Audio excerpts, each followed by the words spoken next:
Assalamualaikum warahmatullahi wabarakatuh.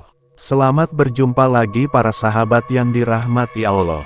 Semoga para sahabat selalu dilimpahi kesejahteraan dan rizki yang melimpah dari Allah Subhanahu wa Ta'ala. Dan tentunya kita juga terus berdoa, semoga Gus Nur Samsun selalu dalam lindungan Tuhan Yang Maha Esa. Seperti yang telah kita ketahui bersama, bahwa Gus Nur Samsun saat ini belum terdengar lagi bagaimana nasibnya. Setelah tempo hari datang ke markas Mat Suling untuk tabayun minta kejelasan fitnah yang menimpanya kepada Mat Suling, ternyata akhirnya terjadilah keributan yang tidak terhindarkan. Mat Suling dan para muridnya yang dulu sudah berikrar bertobat, ternyata mereka telah murtad dan kembali ke dunia perdukunan. Bahkan tidak itu saja, Mat Suling kemudian berusaha untuk menghancurkan nama baik Gus Nur Samsun. Bahkan mereka juga telah merencanakan untuk membunuh Gus Nur Samsun.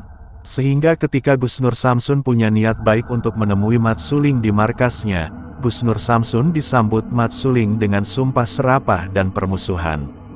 Maka kemudian terjadilah pertarungan yang hebat antara Gus Nur Samsun dan Mat Suling yang dibantu oleh para murid saktinya. Dan di saat itulah Gus Nur Samsun bernasib sial, karena Gus Nur Samsun bisa dikalahkan oleh mereka. Dan melihat hal yang sangat genting itu, sang kameramen kemudian segera kabur untuk meminta bantuan. Dia menelepon dan meminta admin Gus Nur Samsun untuk menghubungi orang-orang hebat yang pernah ditobatkan Gus Nur Samsun, agar bersedia membantu Gus Nur Samsun. Maka tak lama kemudian datanglah para orang hebat itu untuk segera menolong Gus Nur Samsun.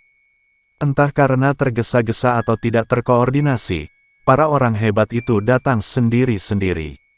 Sehingga ketika kemudian mereka datang dan berduel dengan Mat Suling dan para muridnya, mereka semua bisa dikalahkan dengan mudahnya.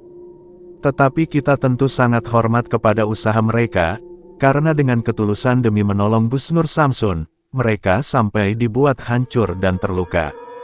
Tetapi harusnya para orang hebat itu tidak gegabah.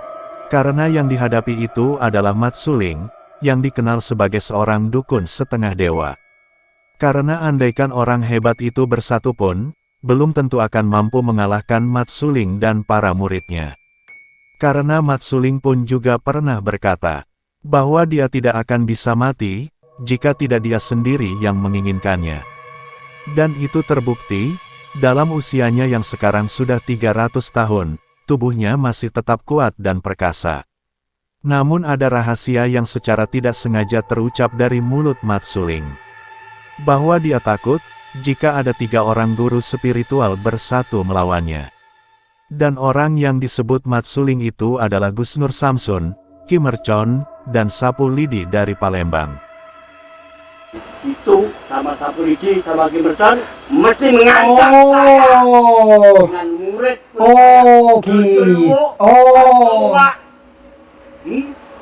Maksudnya sampean takut kalau saya, Ki Mercon, Sapu Lidi bersatu.